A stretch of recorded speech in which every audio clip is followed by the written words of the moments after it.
మిమ్మల్ని అడుగుతాను. అక్కడ పోటీ చేస్తున్న అభ్యర్థుల యొక్క జ్యోతిష్యపరంగా ఉన్న విశేషాలు అంటే ఐ మీన్ డీటెయిల్స్ మాకు చెప్పండి. First utmost hot seat Pithapuram. నిన్నటికి నిన్న పవన్ కళ్యాణ్ గారు అక్కడ వెళ్ళిన తర్వాత జరిగిన హైపు, అక్కడికొచ్చిన జనాలు, ఆ సమీకరణ చూసిన తర్వాత నా గెలుపు నల్లేరు మీద నడక అనే ఫీలింగ్‌లో ఆయన ఉన్నట్టు కనిపించింది. వంగ గీతకి, పవన్ కళ్యాణ్‌కి ఉన్న పాజిటివ్స్, నెగెటివ్స్ ఏంటి? ఎవరు గెలుస్తారక్కడ?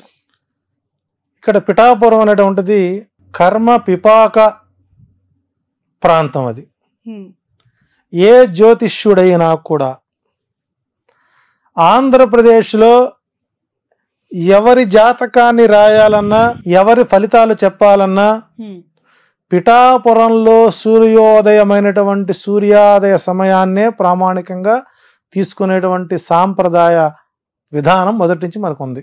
అంటే కుంతి మాధవ స్వామి గుళ్ళో దేవాలయంలో గంట కొట్టితేనే పిఠాపురంలో ఉన్నటువంటి కుక్కుటేశ్వర స్వామి దేవాలయంలో కోడిపుంజు శివలింగం మీద వెళ్ళి కొక్కరొక్కో అని అరిస్తేనే ఆంధ్రప్రదేశ్లో సూర్యోదయం అవుతుంది. ఇది చాలా మంది తెలియని రహస్యం. కుంతీదేవికి మోక్షం పొందినటువంటి ప్రాంతం అది. శ్రీకృష్ణుడు అడుగుతాడు, అత్తా నీకేం కావాలో కోరుకో అంటాడు. నాకు ఎప్పుడు కష్టాలే కావాలని కోరుకుంటుంది. అదేంటత్తా అందరూ అని ఇలా అంటే, కష్టం అనేది ఉంటే కదా నువ్వు నాకు కనబడేది, కాబట్టి నాకు కష్టాలు ఉండాలి, నువ్వు కడ్డి కనబడాలి. ఎందుకంటే కుంతి మోక్షస్థానం అంటారు దాన్ని.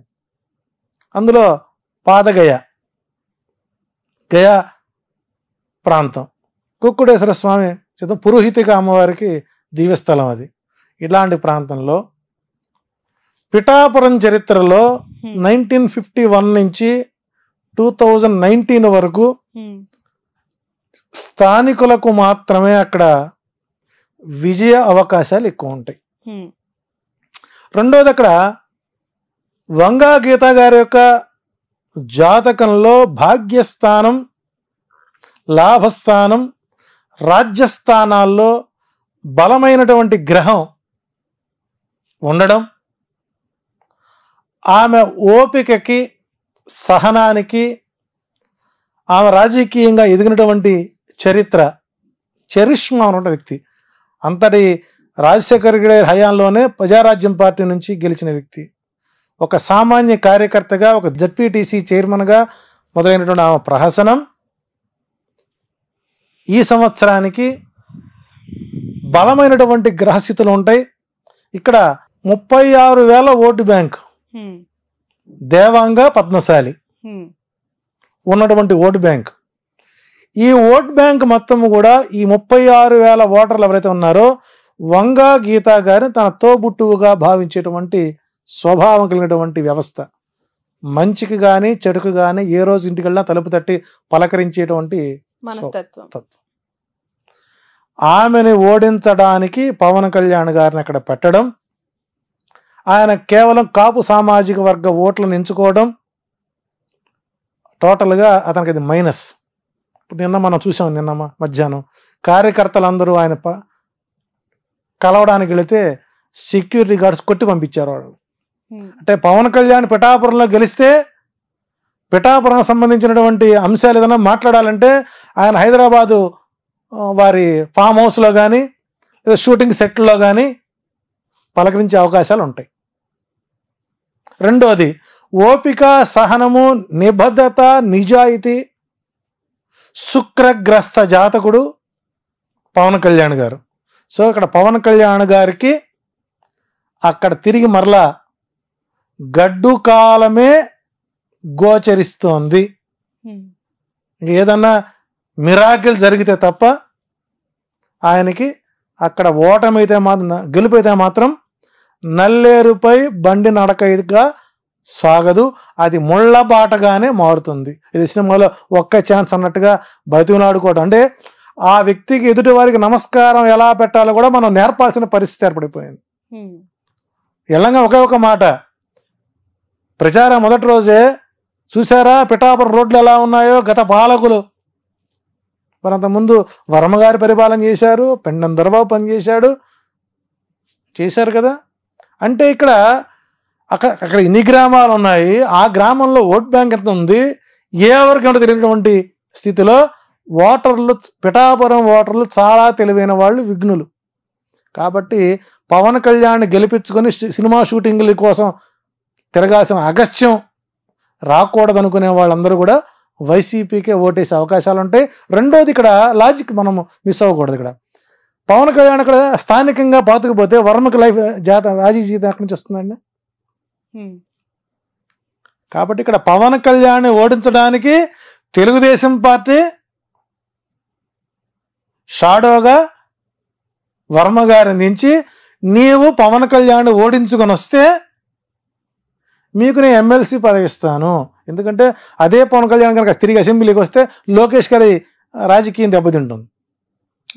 సో ఇక్కడ స్వార్థపూరితమైనటువంటి కుట్ర కోణంలో ఆర్జీవి గారికి మరొక వెన్నుపోటు చరిత్ర 3వ ఎపిసోడ్కి అవకాశాలు ఎక్కువ ఉంటాయి. కాబట్టి పవన్ కళ్యాణ్ ఓటమి తేలికైన, గెలుపు మాత్రం నల్లేరుపై బండినకు మాత్రం కాదు. అవకాశం స్థానికంగా ఉన్నటువంటి వ్యక్తులకే, వాళ్ళు పిఠాపురంలో గెలుపుకి అవకాశాలు ఎక్కువ ఉంటాయి. అంటే వైసీపీ కంటే ఎక్కువగా టీడీపీ పవన్ కళ్యాణ్ ఓడగొట్టాలని ప్రయత్నం చేస్తుందంటారా? 21 స్థానాలు ఎక్కడైతే జనసేన పోటీ చేస్తుందో ఆ 21 చోట్ల కూడా తెలుగుదేశం క్యాడరు జనసేనకు ఓటెయ్యదు. ఇందాక 44 స్థానాలు చెప్పాను నేను. ఈ 21 స్థానాల్లో కూడా టీడీపీ వాళ్ళు వైసీపీని గెలిపిస్తారు, 65. సో కాబట్టి అసాధ్యమైనటువంటి ప్రయత్నం చేశాడు. ఇదే పిఠాపురం కాకుండా కాకినాడ గనక వెళ్ళినట్లయితే పవన్ కళ్యాణ్ అసెంబ్లీలో అడుగుపెట్టేవాడేమో. సో ఏదైనా సరే ఆయన రాజకీయ చరిత్ర ఎలక్షన్ అయిన తర్వాత జనసేన ఆంధ్రప్రదేశ్లో కనుమరుగయ్యే అవకాశం ఉంది, బీజేపీలో మెర్జ్ అవ్వడానికి అవకాశాలు ఎక్కువ ఉన్నాయి. రైట్. నెక్స్ట్ క్వశ్చన్, అంటే నెక్స్ట్ అంతే ఉత్కంఠగా ఉన్న మరొక నియోజకవర్గం హిందూపూర్. అక్కడ ఇప్పటి వరకు టీడీపీ జెండా తప్ప ఇంకొక జెండా ఎగరలేదు. టీడీపీ కంచుకోటగా భావించే నియోజకవర్గం. అక్కడ ఒక మహిళని జగన్ రంగంలోకి దించారు, దీపిక. సో బాలయ్య గారికి ఎట్లా ఉంది విజయ అవకాశం? అంటే ఆయనే పెద్ద జ్యోతిష్యుడు, ఆయనకన్నీ తెలిసినవాడు. గత చరిత్ర మొత్తం చూసినట్లయితే ఆయన ఆ నియోజకవర్గాన్ని ఎప్పుడు కూడా చూసినవాడు కాదు. భూ కబ్జాలు, సెటిల్మెంట్లు, పిఏలే రాజ్యపాలన చేసేవారు. కాబట్టి ఈ మధ్య 4-5 సినిమాలు మళ్ళీ ఆయన్ని ఫేమ్లో తీసుకొచ్చిన. అంటే గతంలో ఎప్పుడూ జగన్మోహన్ రెడ్డి గారు హిందూపురంపై దృష్టి పెట్టలేదు. కారణం ఏంటంటే ఇప్పటికి కూడా బాలకృష్ణ ఫ్యాన్స్ అసోసియేషన్కి జగన్మోహన్ రెడ్డి గారు కడప జిల్లాకి ప్రెసిడెంట్కి రాజీనామా చేయలేదు దానికి. సో ఆయన ఎప్పుడు కూడా బాలకృష్ణ గారిని ఎప్పుడు ఒక మాట అన్నారు అసెంబ్లీలో కూడా. మధ్యలో కొన్ని మాటలు అన్నారు చివరిలో. కానీ ఈసారి అక్కడ త్రిముఖ వ్యూహం జరుగుతోంది. స్వామి పరిపూర్ణానంద గారి ఎఫెక్ట్ బాలయ్య బాబుకు ఇబ్బందికరంగా మారుతుంది. సో కాబట్టి ఈసారి హిందూపురం నియోజకవర్గంలో ఉన్నటువంటి వ్యక్తులు తన్నులు తినకుండా, కొట్టించుకోకుండా ప్రయత్నం చేసుకోవాలి. ప్లస్ స్థానికంగా ఉండేటువంటి వ్యక్తులను ఎప్పుడైతే మనం ఆదరిస్తామో మనకు అందాల్సిన ప్రతి సమస్యలు అక్కడ పరిష్కారం అవుతాయి. సో బాలయ్య బాబు గారి జాతకం కూడా ఈసారి కాస్త వ్యతిరేకత మూట కట్టుకున్నా ఆయన లక్ష్మీనరసింహోపాసకుడు కాబట్టి వైసీపీ విజయానికి, హిందూపురం టీడీపీ విజయానికి కేవలం అతి తక్కువ ఓట్ షేర్తో బాలకృష్ణ బయట పడవచ్చు. ఇంకేదైనా వ్యూహాత్మకంగా పరిపూర్ణానంద, ఎందుకంటే ఆయనకి అక్కడ ఓట్ బ్యాంక్ ఎక్కువ అండి. హిందూపురంలో కొన్ని వేల కుటుంబాలు పరిపూర్ణ దాసోహం చేసేటువంటి పరిస్థితి ఉంది. సో ఆయన ఎఫెక్ట్ అక్కడ బాగా పడుతుంది కాబట్టి మెజారిటీని తగ్గించగలుగుతారేమో కానీ గెలుపునేటువంటిది వైసీపీకి అక్కడ కొద్దిగా కష్టసాధ్యంగా ఉంటుంది. ఏదైనా మేనిఫెస్టో ఎఫెక్ట్ పడితే చెప్పలేం. రైట్. మరొకటి కుప్పం. చంద్రబాబు నాయుడు గారిని ఓడగొడతాము, అసెంబ్లీలోకి అడుగు పెట్టనివ్వమని శపథం చేస్తున్నారు వైసీపీ నేతలు.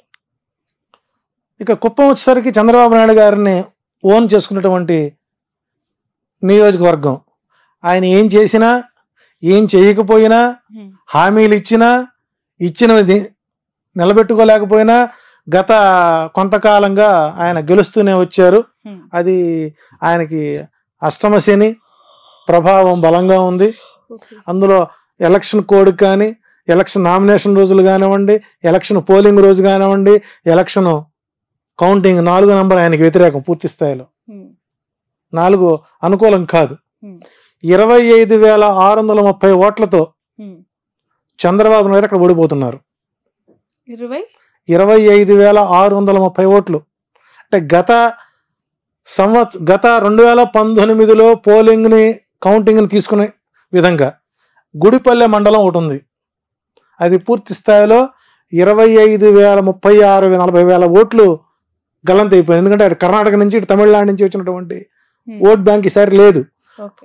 ఇప్పుడు ఆపరేషన్ లేకుండానే మోకాళ్లకు ప్లాస్మా ట్రీట్మెంట్, మీ ఆర్థోపెడిక్ సమస్యలన్నిటికీ రోబోటిక్ టెక్నాలజీ ద్వారా తక్కువ ఖర్చుతో శాశ్వత పరిష్కారం, ఫ్రీ కన్సల్టేషన్, ప్రతి ట్రీట్మెంట్ పై 20% డిస్కౌంట్. ఈ ఆఫర్ కొద్ది రోజులు మాత్రమే, త్వరపడండి. V9 hospitals 9281465842.